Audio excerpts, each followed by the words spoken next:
जय गुरु। पूर्व भिडियो रे आमे माने श्री श्री ठाकुरंक बाल्यलीला संबंधरे किछि घटना सुनिथिले।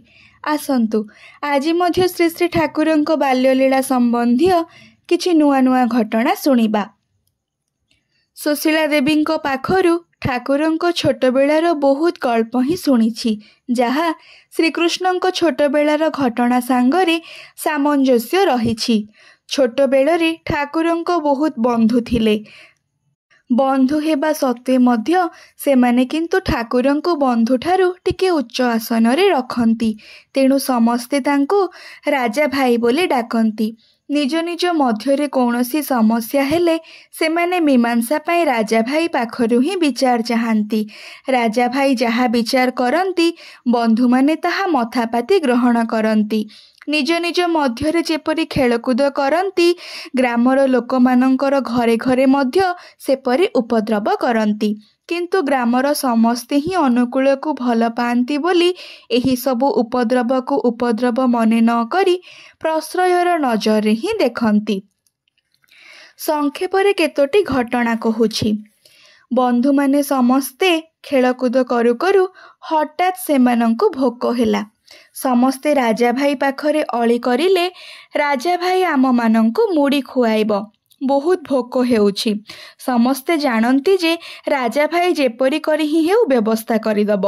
बास सुनिबा मात्रे ही अनुकूल पाखापाखी कौनसी गोटे घरे प्रवेश करी कुहे, खुड़ी माँ, बड़ माँ, माउसी माँ, पिउसी माँ इत्यादि, अर्थात जहा को जहा कही डाके ताहा ही खूब स्नेहरे डाकी कुहे, खूब भोक लगुचे आम मानंकु, मुड़ी खाइबु, दियो तो मुड़ी सांगरे पाटाली आउ बतास मध्य दब। अनुकूल को ग्रामर सबु माँ माने ही भल पाती। तेणु तांकु खाइबाकु देबेरे कहार आपत्ति नाही। छोट झुड़ी रे मुड़ी आउ पाटाली नहीं आसंती। अनुकूल देखी ही कही उठे, गोटिए झुड़ी कौन हेबो जान ना, मु एका खाए नाही, मोर सांग माने मध्य खाइबे। सेमाने समस्ते मठरे बसिछंती, मु सेमानंकु मुड़ी पाटाली खुआइबी बोली कहिछि, दियो नहेले उठिबिनी किंतु कही कबाट पाखरे बसी पड़े। अगत्या एक झुड़ी मुड़ी बेस केतोटी पाटाली देबाको हुए। अवश्य अनुकूलर सबुठु गोटिए भल गुण थिला जे खाइबा सरिबा परे जहार झुड़ी ताकू फेराई देई आसे। आसंतु आउ गोटिए घटना सुनिबा। साहिर कौनसी केउट बुढ़ीर आंब बगीचारे आंब पाची जाइछि। सेही आंबरे हाथ देबार काहार मध्य साध्य नाही। सेपरी कले बुढ़ी गाली गुलज करी तार भूत छड़ाई देब। अनुकूलर सांग मानंकर गोटिए ही जीत जे राजा भाई एही बुढ़ीर गछर पाचिला आंब आमको खुआई पारिबो। अनुकूलर उत्तर, अवश्य ही खुआई पारिबी, तेबे मोर कथा तुम मानंको सुनिबाकु हेबो। मु न कहिबा पर्यंत गोटिए मध्य आंब खाइबो नाही। समस्ते ही राजी हेले।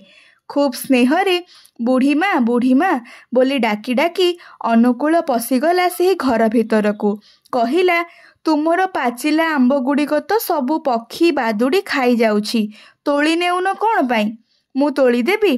बुढ़ी खतेई होई कहिला, ना बाबा ना, दरकार नाही, मोर आंब जहार खुशी सिए खाऊ, सेथिरे तोर कौन गला? किंतु ता बोली तुम मानंकु मु खाइबाकु देबिनी। तुम मानंकर भी तो आंब गछ अछि, खाओ ना जाइकी, मोर आंब ऊपर तुम मानंकर एते लोभ कौन पाई? अनुकूल आहुरी स्नेहरे कहे, ना गो, आमे माने खाइबु नाही, पक्षी माने खाई नष्ट करुछंती तो, तेणु भाबिली तोलिकी तुम घरे ही रखी देई जिबी। मोर सांग माने अछंती, सेही माने ही तोलिकी रखी देई जिबे। बुढ़ी देखिला कथाटा किंतु मंद नुह, कारण बुढ़ीर तोली देबा परी लोक भी नाहांती। ताहा छड़ा बुढ़ी अनुकूल को खूब ही विश्वास करे। तेणु कहिला, ठीक अछि, गोटिए मध्य किंतु खाइबु नाही, ताहेले जा तोली दे।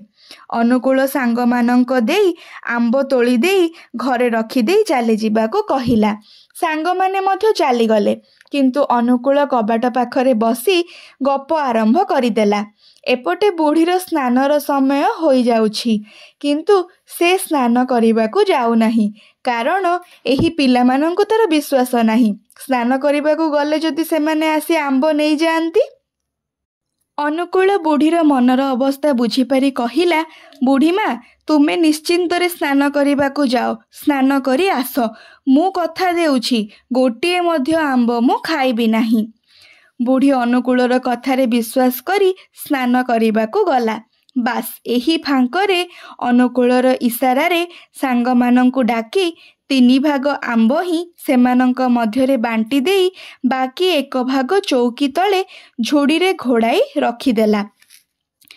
ବୁଢ଼ୀ ସ୍ନାନ କରି ଆସିବା ପରେ ଅନୁକୂଳ କହିଲା, ବୁଢ଼ୀମା, ଚୌକି ତଳେ ତୁମର ଆମ୍ବ ଘୋଡ଼ାଇ ଦେଇ ରଖିଛି, ମୁଁ କିନ୍ତୁ ଗୋଟିଏ ମଧ୍ୟ ଖାଇନି କହି ଘରକୁ ଚାଲିଗଲା। ବୁଢ଼ୀ ଘରେ ପଶି ଝୁଡ଼ି ଖୋଲିବା ମାତ୍ର କେତୋଟି ଆମ୍ବ ଦେଖି ଚିତ୍କାର କରିବାକୁ ଆରମ୍ଭ କରିଲା। ଏତେ ଦିନ ଧରି ତାକୁ ବିଶ୍ୱାସ କରିଛି, ଆଉ କରିବି ନାହିଁ, ଇତ୍ୟାଦି ଇତ୍ୟାଦି କହିଲା। ବୁଢ଼ୀର ଘରର ପାଖାପାଖି ଉଠାଣିର ଓଲଟା ଦିଗରେ ତାର ହିଁ ଜଣେ ଜ୍ଞାତି ବୁଢ଼ା ହୁକ୍କା ଖାଇ ଖାଇ ଅନୁକୂଳର ସମସ୍ତ ଘଟଣା ଲକ୍ଷ୍ୟ କରିଛି। ତେଣୁ ସେ ଅନୁକୂଳ ସପକ୍ଷରେ ପ୍ରଶ୍ନ କରିଲା, କାହାକୁ ତୁ ମିଛୁଆ କହୁଛୁ? ଅନୁକୂଳ କିନ୍ତୁ ନିଜେ ଗୋଟିଏ ମଧ୍ୟ ଖାଇନି, ସାଙ୍ଗମାନଙ୍କୁ ଦେଇଛି। ଚାହିଁଲେ ବି ତ ତୁ ଦେବୁ ନାହିଁ, ତେଣୁ ଖାଇବାର ଜିନିଷ ଖାଇଛି। ପକ୍ଷୀମାନେ ଖାଉଥିଲେ, ପିଲାମାନେ ଖାଇଛନ୍ତି, ସେଥିରେ କ'ଣ ହେଲା? ଚୁପ୍ କର ତୁ। ଏହି ପ୍ରକାର କେତେ ଘଟଣାରେ ଯେ ଅନୁକୂଳର ଛୋଟବେଳା ପରିପୂର୍ଣ୍ଣ, ତାର ଇୟତ୍ତା ନାହିଁ। ସାହିର ବୋହୂମାନେ ଥରେ ସନ୍ଧ୍ୟାରେ ଜଳ ଆଣିବାକୁ ଯାଆନ୍ତି ପଦ୍ମାକୁ। ହଠାତ୍ ଦେଖାଗଲା ଅନୁକୂଳର ସାଙ୍ଗମାନେ ହନୁମାନ ପରି ସେମାନଙ୍କ ଉପରେ ଝାମ୍ପି ପଡ଼ି କଳସୀ ଗୁଡ଼ାକ ବାହାର କରି ନେଇ ବଣ ପାଖରେ ମଠରେ ବସି ରହିଥିବା ଅନୁକୂଳ ପାଖରେ ଜମା ଦେଲେ। ସାହିର ବୋହୂମାନଙ୍କ ଦଳରେ ବୋସ୍ ମା ମଧ୍ୟ ଥାଆନ୍ତି। ସିଏ ବୁଝିଯାଆନ୍ତି ଯେ ନିଶ୍ଚୟ ହିଁ ସେମାନଙ୍କର କୌଣସି ଅଭିଯୋଗ ଅଛି। ଅନୁକୂଳର ପରାମର୍ଶରେ ହିଁ ସେମାନେ ଏହି କାମ କରିଛନ୍ତି। ତେଣୁ ବୋସ୍ ମା ଅନୁକୂଳ ପାଖରୁ ଜାଣିବାକୁ ଚାହିଁଲେ କାହିଁକି ସେମାନେ ଏପରି କରିଲେ। ଅନୁକୂଳ ବି ଜଣାଇ ଦିଏ ଯେ ସାଙ୍ଗମାନେ ବତାସ ଖାଇବା ପାଇଁ ଚାହିଁଛନ୍ତି, ଅତଏବ ବତାସ ନ ଦେଲେ କଳସୀ ବି ପାଇପାରିବ ନାହିଁ। ଆଗେ ବତାସ ନେଇ ଆସ, ତାପରେ ଦେଖିବ ତୁମେ ଜଳଭରା କଳସୀ ଘରେ ବସି ମଧ୍ୟ ପାଇଯିବ। ଅଗତ୍ୟା ତାହା ହିଁ ହୁଏ। ବୋସ୍ ମା ବତାସା କରି ଆଣିଦିଅନ୍ତି, ଆଉ ସେମାନେ ବି ଜଳଭରା କଳସୀ ସମସ୍ତଙ୍କ ଘରେ ଘରେ ପହଞ୍ଚାଇ ଦିଅନ୍ତି। ଏପରି ହୁଏତ ଆହୁରି ଅନେକ ଘଟଣା ହିଁ ବୋସ୍ ମା'ଙ୍କ ଜଣାଥିଲା, କିନ୍ତୁ ମୋର ଶୁଣିବାର ସୌଭାଗ୍ୟ ହୋଇନି, କାରଣ ଦେଓଘର ତ ସବୁ ସମୟରେ ଯାଇପାରେ ନାହିଁ। ଯେଉଁ କିଛି ସମୟ ଟିକକ ବୋସ୍ ମା'ଙ୍କ ପାଖରେ ରୁହେ, ସେତେବେଳେ ହିଁ ଯାହା ଶୁଣିଛି। ଆଜି ପାଇଁ ଏତିକି। ପରବର୍ତ୍ତୀ ଭିଡ଼ିଓରେ ଶ୍ରୀ ଶ୍ରୀ ଠାକୁରଙ୍କ ବାଲ୍ୟଲୀଳା ସମ୍ବନ୍ଧୀୟ ଆହୁରି ସୁନ୍ଦର ସୁନ୍ଦର ଘଟଣା ଶୁଣିବା। ଜୟ ଗୁରୁ।